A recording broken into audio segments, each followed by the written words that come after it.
Alhamdulillah, wassalatu wassalamu ala rasulillah wa ala alihi wa ashabihi wa man sara ala najihi ila yaumil qiyamah wala hawla wala quwata illa billah. Allahumma anfa'na bima 'allamtana wa 'allimna ma yanfa'una wa zidna ilma, amma ba'd.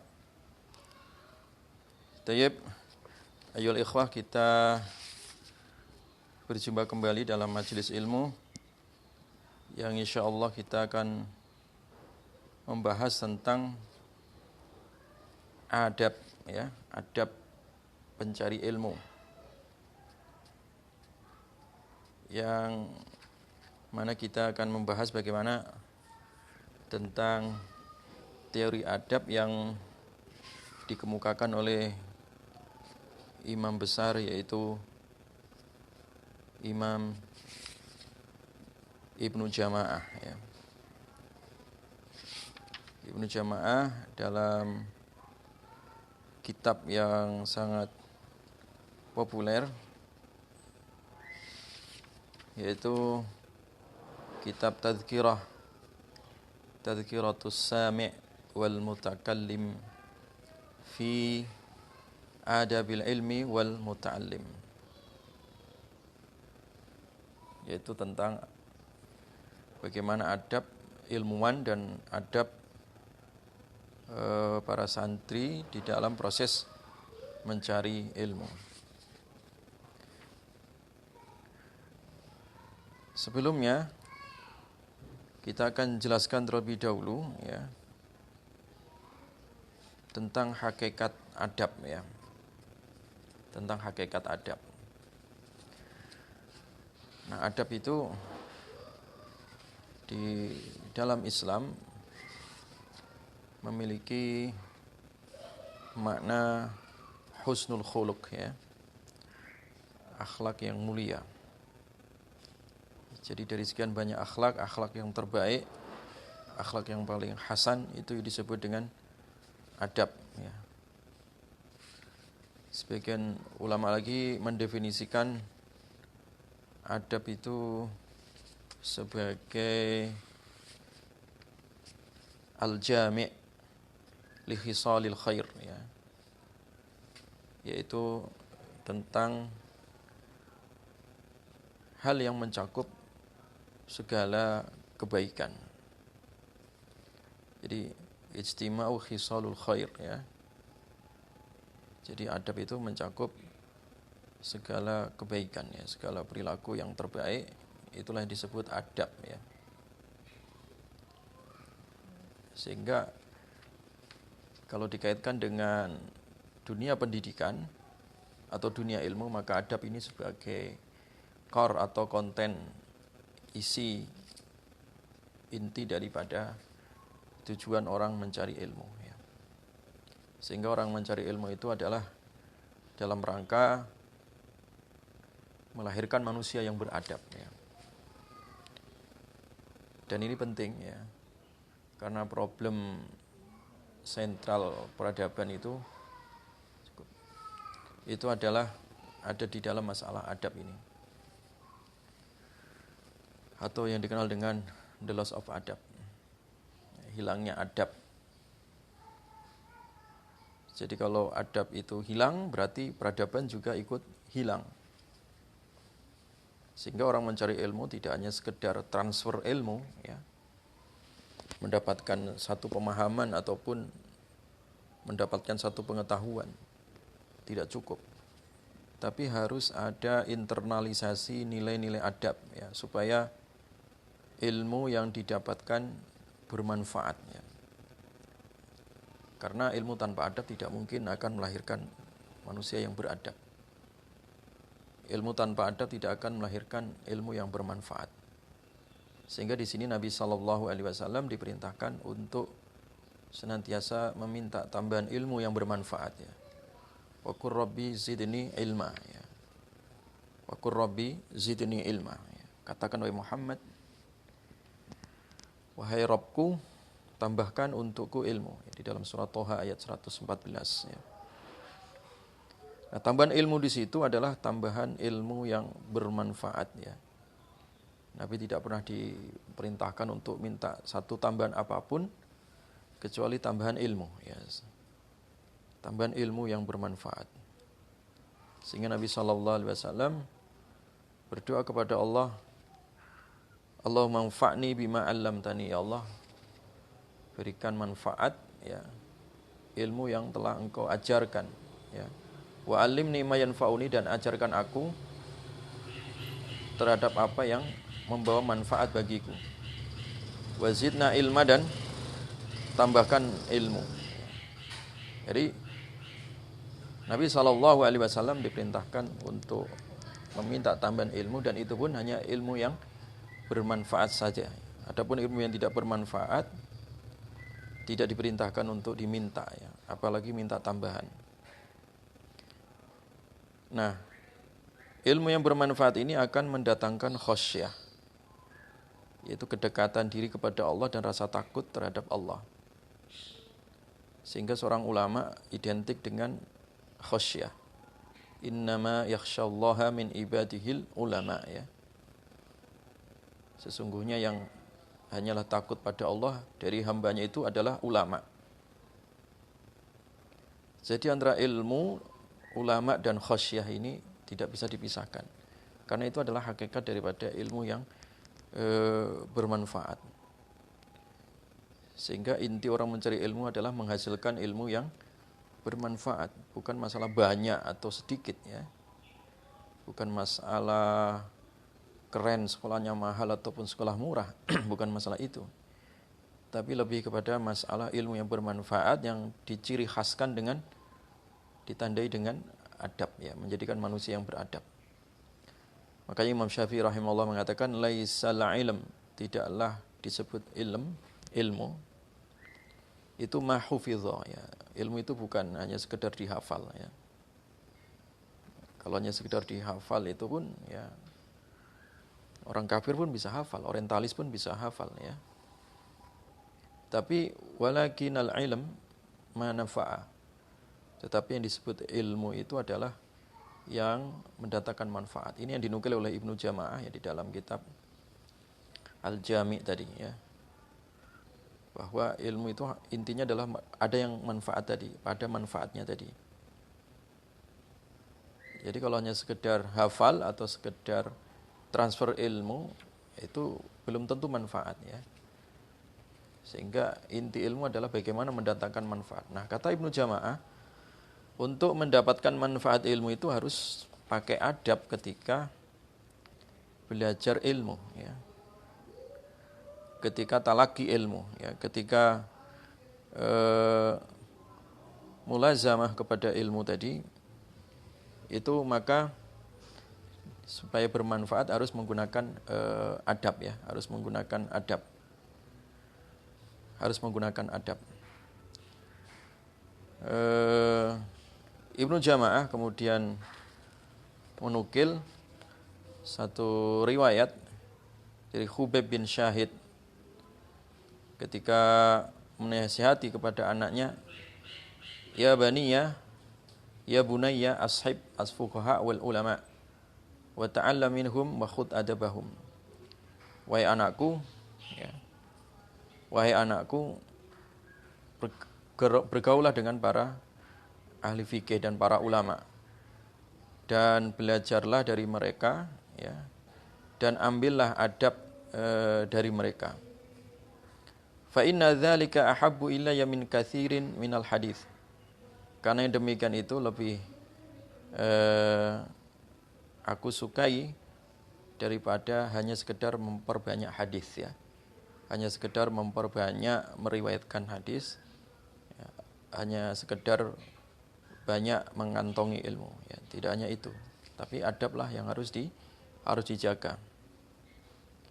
Nah, itu kaidah yang dikatakan oleh Ibnu Jama'ah, ya, bagaimana pentingnya ilmu dan adab dalam tradisi intelektual Islam, ya. Sehingga di sini hampir seluruh para ulama menulis kitab tentang adab mencari ilmu, termasuk Ibnu Jama'ah dan kitab-kitab yang lainnya seperti Ibnu Sahnun, ya, di dalam kitabnya Risalah Adab Al-Muallimin, Imam Bukhari dalam kitab Adabul Mufrad, ya. Kemudian Imam Al-Qabisi menulis tentang risalah mufassilah li ahwalil muta'allimin, ya.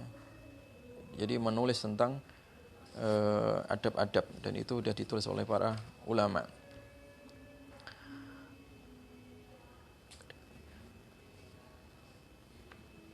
Taib.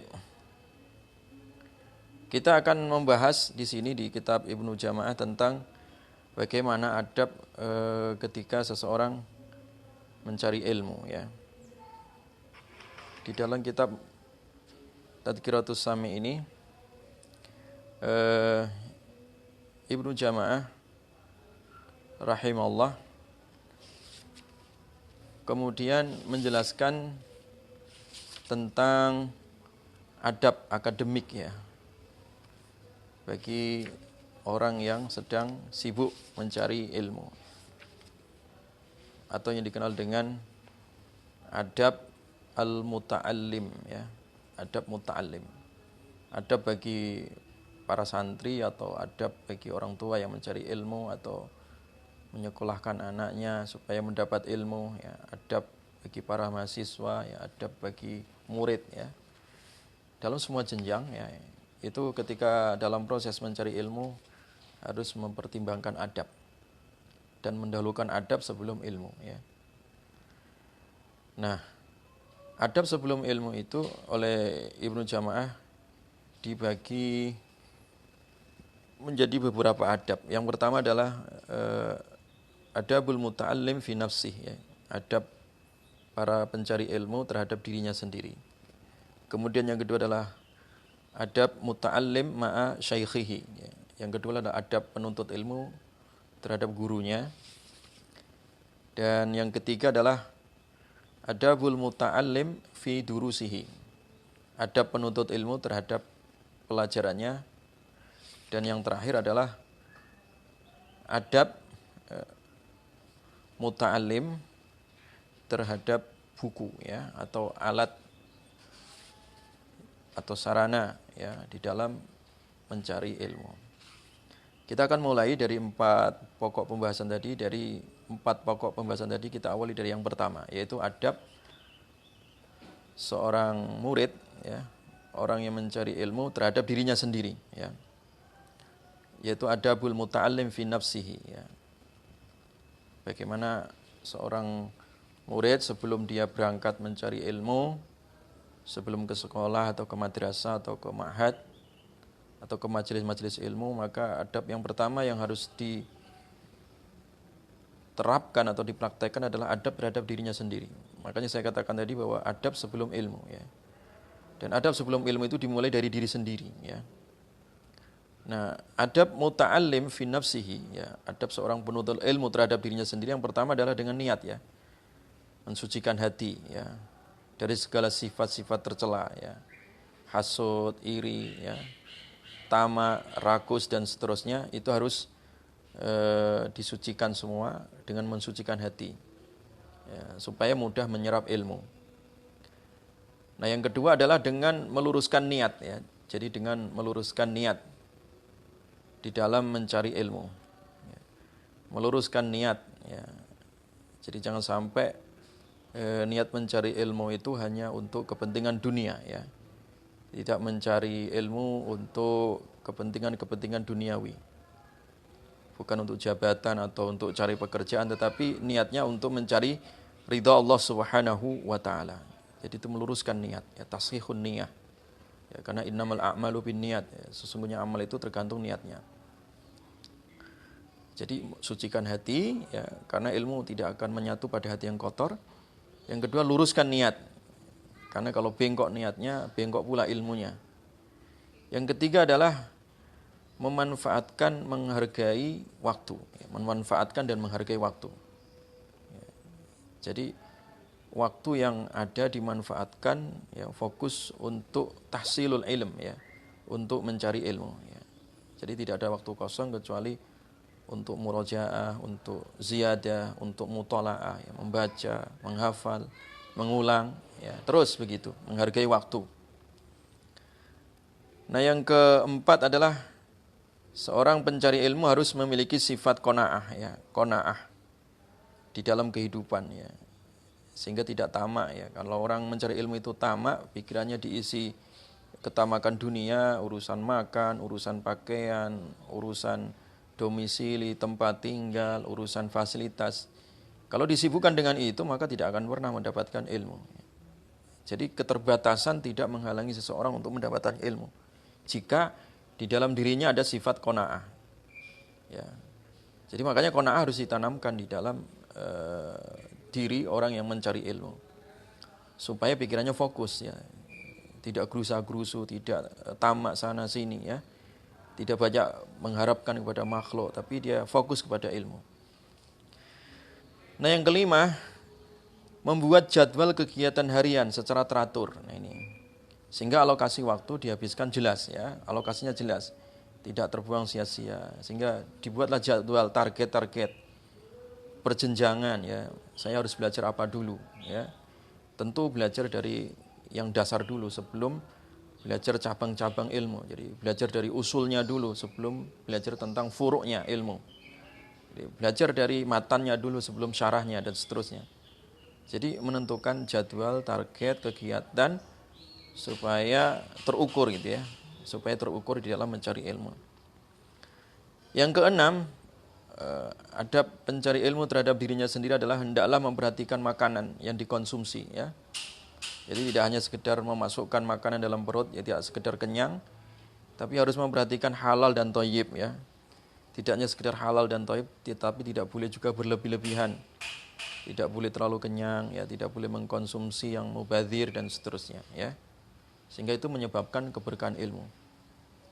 Dulu sebagian ulama ya, mereka ketika dalam proses mencari ilmu menghindari jajan pasar gitu ya, atau jajan-jajan yang ada di pinggir jalan ya. Itu kenapa itu dilakukan oleh para ulama dulu? Karena menurut mereka itu bisa menyebabkan kurangnya berkah. Kenapa? Karena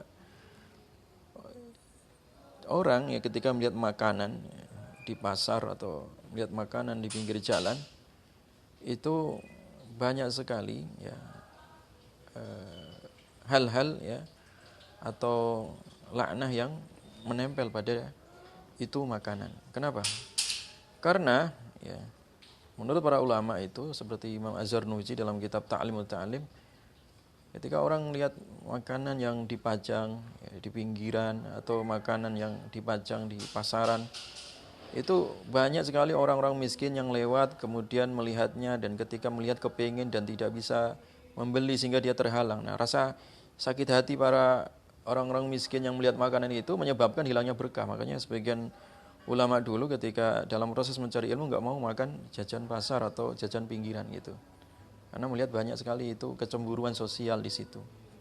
Maka mereka sangat hati-hati sampai hal-hal yang seperti itu. Nah, yang ketujuh adabnya adalah wara ya. Menjaga diri dari sifat syubhat ya, dan syahwat ya. Jadi hal-hal yang syubhat, yang meragu-ragukan ditinggalkan ya, atau menghindari syahwat, kepinginan-kepinginan, kesenangan-kesenangan itu harus dilerai, harus dikendalikan ya, supaya fokus terhadap ilmu. Nah, yang kedelapan, menghindari diri dari segala makanan yang dapat menyebabkan kebodohan ya, atau lemahnya hafalan.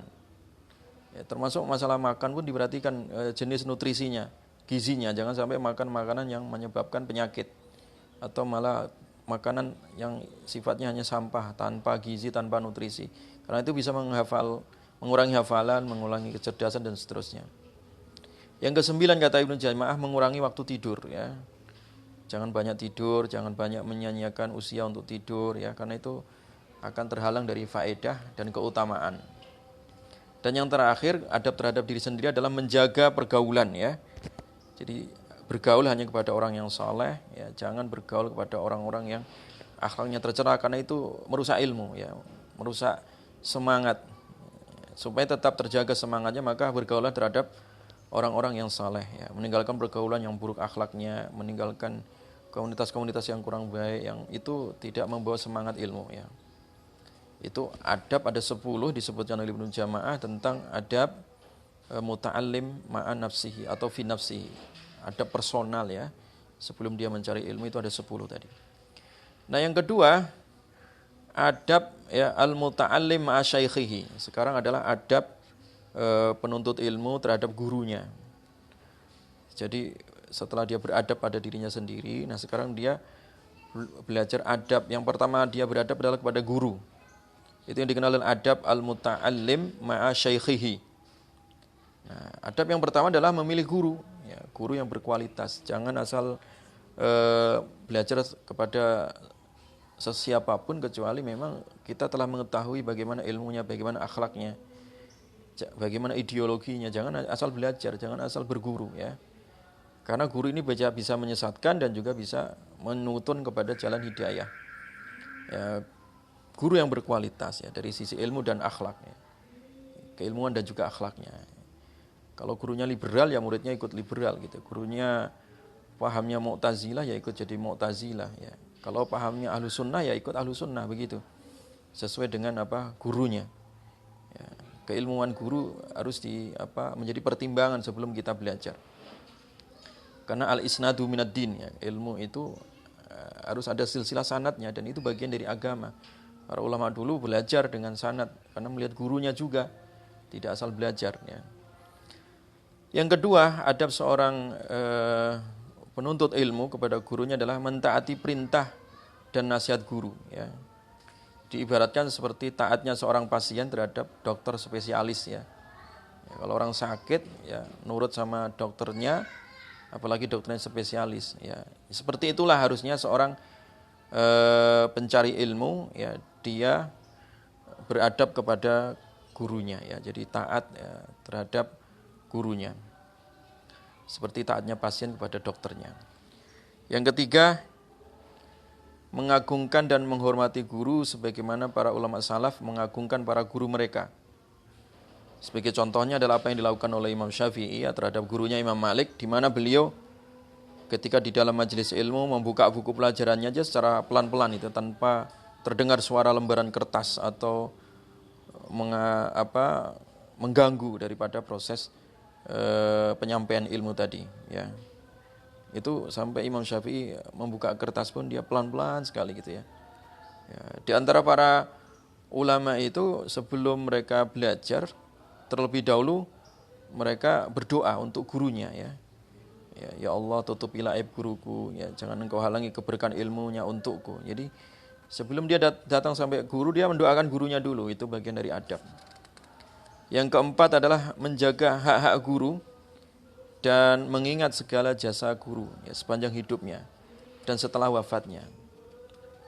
Jadi ingat hak-hak guru, menjaga hubungan baik dengan guru ya, waktu masih hidup ataupun setelah wafat ya, dengan didoakan, dengan menjaga nama baiknya ya, dengan menjaga nama baik keluarganya dan seterusnya ya. Itu adalah bagian dari adab ya. Jangan sampai udah mendapat ilmu berpisah dari gurunya kemudian berpisah pula ya dari adabnya. Nah, ini tidak dianjurkan. Ya, adab seorang murid kepada guru adalah bagaimana menjaga nama baik gurunya ya, keluarganya, mengingat jasanya ya sepanjang hidupnya dan bahkan setelah matinya didoakan ya untuk guru-gurunya. Sebagaimana Imam Ahmad mendoakan terus setiap sholat kepada Imam Syafi'i rahimahullah. Kemudian yang kelima adalah sabar terhadap perlakuan guru ya. Terkadang guru juga marah, terkadang yang namanya dalam proses pendidikan, dalam proses pengajaran ya. Kadang murid dihukum misalkan karena memang keteledorannya, guru menghukum juga untuk kebaikan.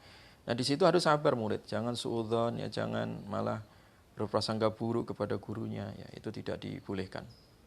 Yang keenam adalah menunjukkan rasa terima kasih yang tak terhingga kepada gurunya ya. Jadi ucapkan terima kasih, jazakumullah ya. Ya, karena selama ini ya, guru adalah orang tua ya. Orang tua secara batiniyah, ruhaniyah yang mengajarkan huruf hijaiyah, yang mengajarkan ilmu, mengajarkan akidah, mengajarkan akhlak, mengajarkan kehidupan. Itu dari guru semua, kita terima kasih itu ya. Karena tidak disebut orang bersyukur kalau tidak terima kasih kepada makhluk ya. Ya, makhluk yang terbaik ya setelah orang tua kita adalah guru kita ya. Kita terima kasih. Itu dalam rangka syukur kita kepada Allah Subhanahu wa taala pula gitu ya. Yang ketujuh, meminta izin terlebih dahulu kepada guru jika ingin mengunjunginya atau duduk di majelisnya. Jadi ada isti'dzan. Kalau kita ingin ziarah, kita ingin datang, ingin bergabung di satu majelis, maka isti'dzan dulu ya. Jangan asal nyelonong datang, tidak. Tapi isti'dzan, izin ya. Ya, kalau sekarang mungkin bisa lewat WA, SMS dan seterusnya, ya ada adabnya isti'dzan di situ supaya berkah ilmunya. Yang kedelapan, hendaklah duduk dengan sopan di hadapan guru. Ya. Ibnu Jama'ah mencontohkan duduk sopan tersebut dengan cara duduk bersila. Ya. Jadi Ibnu Jama'ah di sini menjelaskan bagaimana sih definisi duduk sopan itu di hadapan guru ketika di majelis ilmu. Duduknya dengan bersila. Ya. Dengan penuh tawadhu, tenang, diam, ya, sedapat mungkin mengambil posisi terdekat dengan guru, tidak terlalu jauh, penuh perhatian terhadap penjelasan guru, tidak dibenarkan menoleh ke sana kemari tanpa keperluan yang jelas dan seterusnya. Jadi duduknya pun harus ditata di dalam majelis ilmu. Yang 9, berkomunikasi dengan guru secara santun dan lemah lembut. Jadi dengan bahasa yang santun, bahasa yang baik, ya bukan bahasa-bahasa yang kasar atau bahasa-bahasa yang menggurui. Yang 10 adalah ketika guru menyampaikan suatu pembahasan yang telah didengar, misalkan pelajaran sudah pernah didengar atau pernah ngikutin, atau bahkan sudah hafal si murid tadi, hendaklah ia tetap mendengarkannya dengan penuh antusias. Ya. Jadi seakan-akan dirinya belum pernah mendengarkan pembahasan tersebut. Ya. Seakan-akan belum pernah mendengarkan pembahasan tersebut. Ya, jadi jangan ketika di majelis ilmu itu sombong diri ya, merasa ini udah pernah saya tahu, ini sudah pernah dibahas, kemudian tidak mau dengar lagi. Tidak boleh seperti itu. Harus mendengarkan walaupun sudah 1000 kali mendengar, seakan-akan itu baru kali itu dia mendengar itu. Ya, itulah ilmu seperti itu. Yang ke-11 adalah penuntut ilmu tidak boleh terburu-buru menjawab atas pertanyaan. Ya, jadi jangan mendahului guru gitu ya. Sebelum guru memberikan izin. Ya, jadi jangan mendahului guru sebelum guru memberikan izin. Kalau guru memberikan isyarat untuk menjawab atau untuk bertanya silahkan. Tapi jangan menyelonong kalau guru memang belum memberikan izin. Yang ke-12 adalah dalam hubungan membantu guru hendaklah sang murid hendaknya melakukan dengan tangan kanan. Nah ini sampai Ibnu Jama'ah menjelaskan kalau dalam apapun berinteraksi dengan guru ingin membantu maka pakai anggota yang kanan, tangan yang kanan. Bawakan tasnya, bawakan kitabnya, pakai tangan kanan. Dikasih pulpen, dikasih buku misalnya, terima dengan tangan kanan. Dan yang terakhir adalah ketika bersama dengan guru dalam perjalanan hendaknya murid berlaku sopan, senantiasa menjaga keamanan dan kenyamanan perjalanan sang guru. Jadi kalau kita sedang berjalan bareng dengan guru harus kondusif ya, sopan santunnya dijaga, keamanan, kenyamanan juga dijaga. Jangan cengengesan ya, di hadapan guru dan seterusnya. Itu adalah adab ya murid terhadap gurunya ya, adabul muta'allim ma'a syaikhihi. Kemudian yang ketiga adalah adab al-muta'allim fi durusihi. Jadi adab penuntut ilmu ya, terhadap pelajarannya. Jadi setelah dia beradab pada dirinya, beradab pada gurunya, sekarang beradab kepada pelajarannya. Ya, ini juga penting. Hendaklah yang pertama adalah hendaklah para penuntut ilmu memulai pelajarannya dengan mempelajari Al-Quran dulu ya. Adab terhadap pelajaran. Pelajaran apa yang harus dipelajari? Quran dulu, ya. Quran dulu, ya. Dan pelajaran apapun baiknya juga diawali dengan tilawah Quran dulu, ya. Karena Quran sebagai sumber wahyunya, sumber ilmunya gitu. Jangan mengkaji ilmu apapun ya kecuali didahului dengan Al-Quran. Ya. Belajar apapun dimulai dengan Al-Quran. Ya, menuntut ilmu didahului dengan Al-Quran.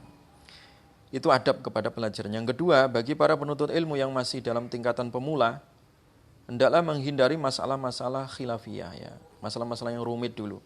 Jangan ya, masalah-masalah yang sederhana dulu, masalah-masalah yang dasar dulu sebelum masalah-masalah cabang ya. Yang usul dulu sebelum furu' ya.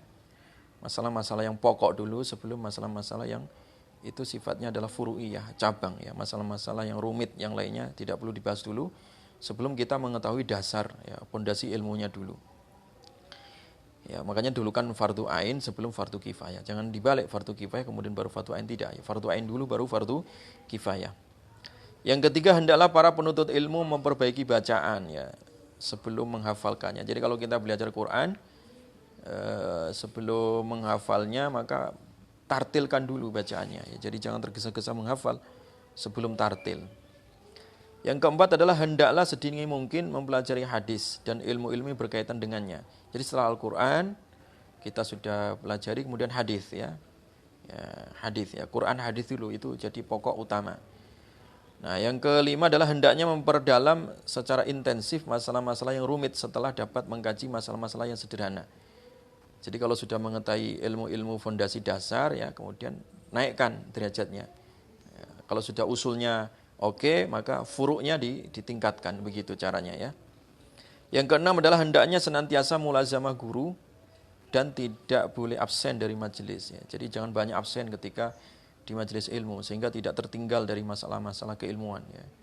Jadi harus aktif ya, hadir ya, tidak banyak absen, tidak banyak izin ya, sehingga tidak ketinggalan, tidak terputus dari mata rantai ilmu. Yang ketujuh, hendaklah ketika hadir di majelis ilmu mengucapkan salam dulu kepada guru, kepada yang hadir di situ. Kalau kita memang telat datangnya, ataupun kita datang pertama, tetap harus salam di situ. Assalamualaikum di situ ya. Itu adab ya, supaya kita hadir di dalam majelis ilmu. Yang kedelapan, senantiasa menjaga adab majelis selama pelajaran berlangsung ya. Jadi termasuk adab terhadap pelajaran itu adalah kondusif ya di dalam majelis supaya pelajaran tidak terganggu. Yang kesembilan adalah penuntut ilmu tidak boleh malu bertanya dalam masalah pelajarannya itu supaya paham. Karena orang malu bertanya, dia terhalang dari ilmu juga, terhalang dari pelajaran juga. Yang ke-10 kata Ibnu Jamaah, menjaga giliran sesuai dengan antrian sehingga tidak mendahului orang lain kecuali dengan persetujuan mereka. Jadi kalau dalam masalah belajar ya, salah satunya adalah adabnya itu adalah jangan sok tahu dulu, jangan mendahului orang lain ya, kecuali setelah disepakati. Jadi sesuai giliran yang ada gitu. Yang ke-11 adalah duduk di hadapan guru dengan sopan dan santun ya. Duduk ketika ngaji, ketika belajar, salah satu adab pelajarannya itu ya duduk yang santun, yang sopan. Yang ke-12 adalah ketika tiba gilirannya untuk membaca, hendaklah ia memulai dengan basmalah, ya sholawat, ya hamdalah, ya mendoakan guru, mendoakan orang tua, mendoakan yang dihadirin, dan baru membaca pelajaran tersebut ya. Jadi belajar tidak hanya sekedar mengetahui ilmu tadi, tapi ada adabnya tadi. Adab sholawat pada Nabi, adab baca basmalah, baca hamdalah, mendoakan guru ya. Misalkan ketika kita giliran untuk membaca alhamdulillah salatu wassalamu ala rasulillah ya.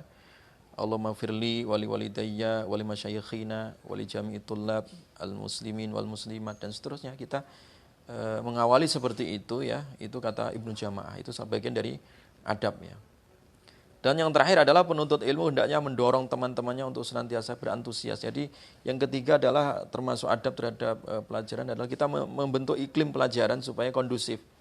Ngajak teman-temannya ya supaya semangat, supaya istiqomah, supaya tidak putus asa dan supaya tidak kehilangan kesempatan dan tidak malas dan seterusnya. Jadi membentuk iklim ya supaya durus pelajarannya itu kondusif.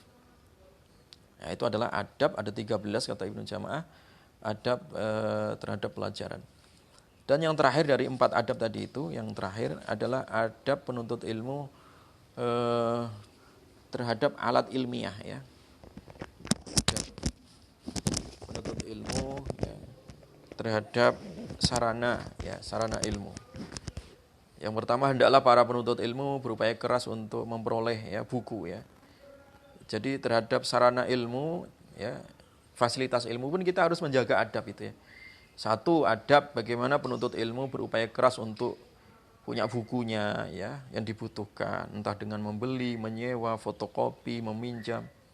Jadi jangan hadir di majelis ilmu tanpa buku ya, tanpa menggunakan sarana. Sarana itu penting kata Ibnu Jamaah dan harus menjaga adabnya itu tadi. Yang kedua adalah jika penuntut ilmu meminjam buku, hendaklah buku tersebut dimanfaatkan dengan baik dan menjaganya agar tidak rusak. Kalau kita memang nggak punya modal, punya buku sendiri dan kita harus meminjam dari perpustakaan, harus dijaga. Jangan asal minjam kemudian tidak dikembalikan atau dirusak. Ya, itu bagian dari adab kata Ibnu Jamaah. Yang ketiga, ketika membaca buku, hendaklah buku tidak dibiarkan berhamburan di lantai, terhampar, ya, secara berlebihan, diletakkan. Misalkan mushaf diletakkan di tanah sembarangan, ya, buku kitab tercecer, ya, tidak karu-karuan, itu Tidak boleh itu.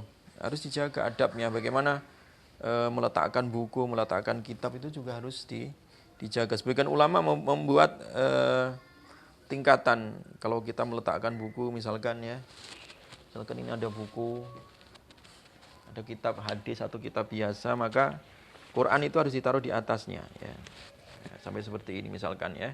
Ini buku biasa misalkan, ini ada mushaf, mushaf letak di atas buku itu, jangan dibalik, jangan mushaf ditaruh di bawah suatu kitab. Nah, itu termasuk bagian adab. Seperti itu sampai diajarkan oleh para ulama ya ketika menaruh buku. Didahulukan Al-Quran, hadis, kemudian buku-buku yang lainnya. Nah, kemudian hendaklah sebelum membaca buku dipastikan kesahihan buku tersebut ya. Jadi sumber referensi buku, sarana yang kita gunakan itu harus jelas. Ini bukunya sahih atau tidak, ini bukunya liberal atau enggak, ini bukunya syubhat atau enggak ya. Itu harus dipastikan. Buku sumber dari mana, ini penulisnya siapa. Supaya kita tahu kalau ini buku orientalis, kita jelas oh ini buku orientalis ya, supaya kita tidak terpengaruh dengan pikiran orientalis. Oh buku liberal, ini buku liberal, jangan sampai kita terpengaruh dengan pikiran liberal kecuali kita mengkritisinya. Oh ini buku Quran, ini hadis. Dipastikan ya kevalitan itu buku ya. Yang kelima adalah ketika ia membaca buku dirinya dalam keadaan suci. Nah ini adab terhadap sarana ilmu buku. Ketika dia membawa buku atau membaca buku atau memegang buku, ya, itu bagusnya adalah wudhu. Walaupun memang memegang buku nggak harus wudhu sebenarnya, tapi bagian dari adab hendaklah dia wudhu ya ketika berada di majelis ilmu, ketika dia menulis ilmu ya sebagaimana dilakukan oleh Imam Bukhari, aku tidaklah menyalin satu hadis kecuali aku wudhu, kecuali aku sholat 2 rakaat dan seterusnya. Itu adalah adab yang diajarkan oleh para ilmuwan ya, para ulama kita. Yang keenam, hendaklah bagi penuntut ilmu memperbaiki tulisannya. Jadi kalau nulis di buku itu tulisannya yang jelas, jangan asal oret-oretan, jangan asal kecil-kecilan ya, mudah dibaca, mudah dipahami ya.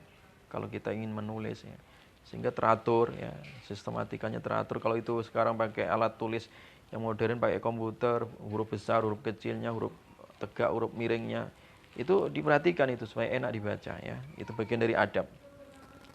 Hendaknya bagi penuntut ilmu memastikan kesahihan rujukan yang diambil dari sebuah kitab. Jadi kalau kita merujuk satu buku maka harus jelas rujukannya. Ini bukunya dari mana? Sumbernya apa ya? Kalau hadisnya sahih atau tidak? Ini hasan atau dhaif atau maudhu, harus diperjelas kalau kita merujuk dari suatu buku atau suatu sarana ilmu. Yang kedelapan, hendaklah bagi penuntut ilmu memberikan catatan penjelas ya.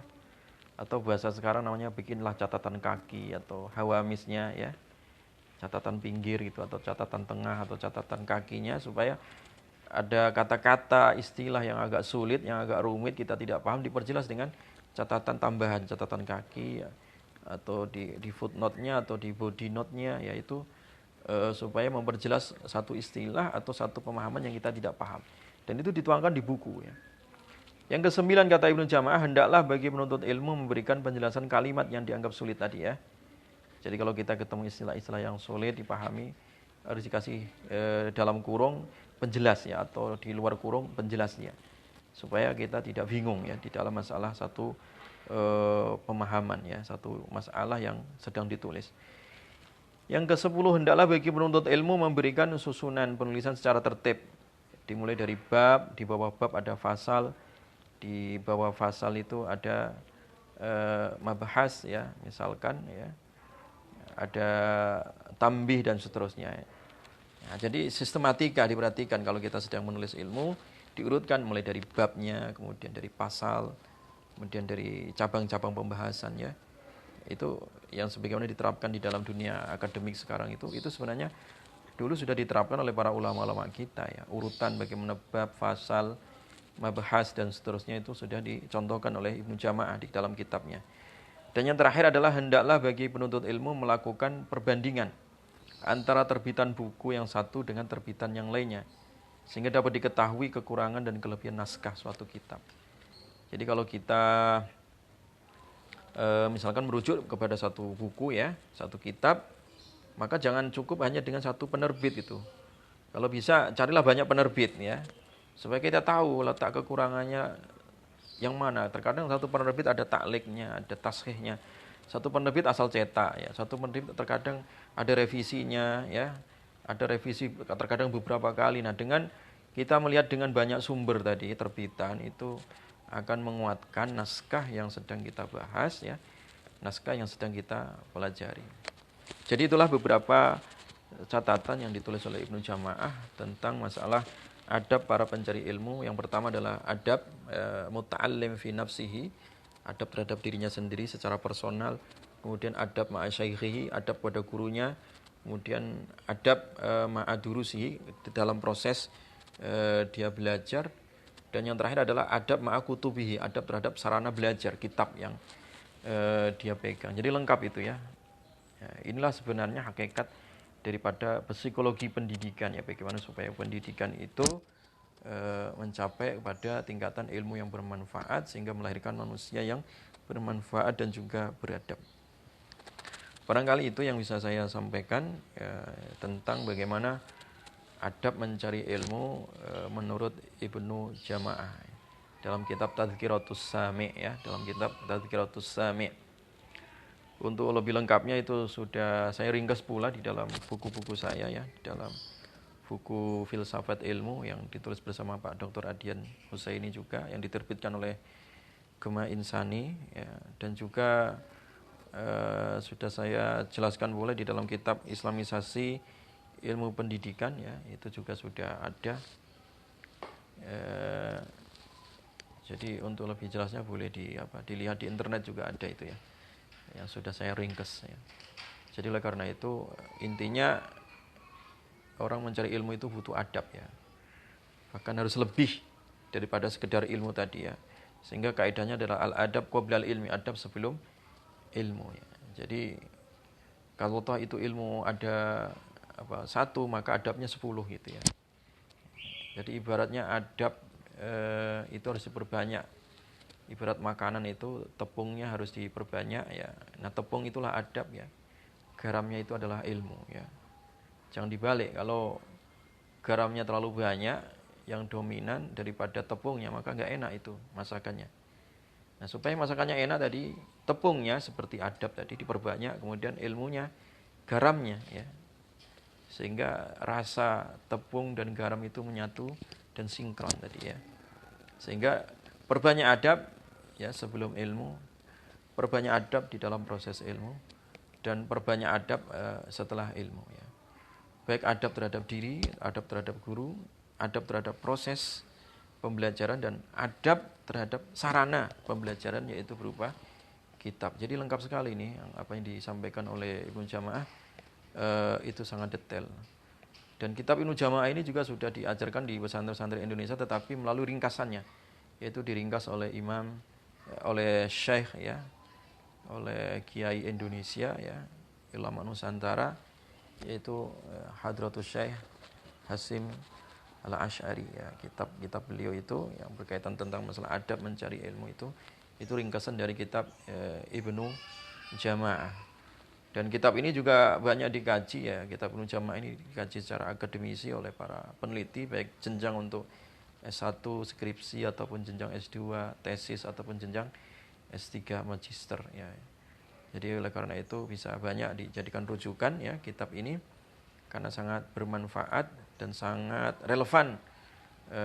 Walaupun sekarang pembelajaran online ataupun offline itu sama aja, tetap wajib mendahulukan adab ini ya. Dan salah satu kitab rujukannya adalah kitab Ibnu Jamaah tadi, Tadhkiratu As-Sami ya, Tadhkiratu As-Sami ya, sebagai salah seorang ulama, rujukan ulama-ulama Islam yang dijadikan rujukan terhadap ulama dunia. Barangkali itu yang bisa saya sampaikan. Subhanakallahumma bihamdik, asyhadu an la ilaha illa anta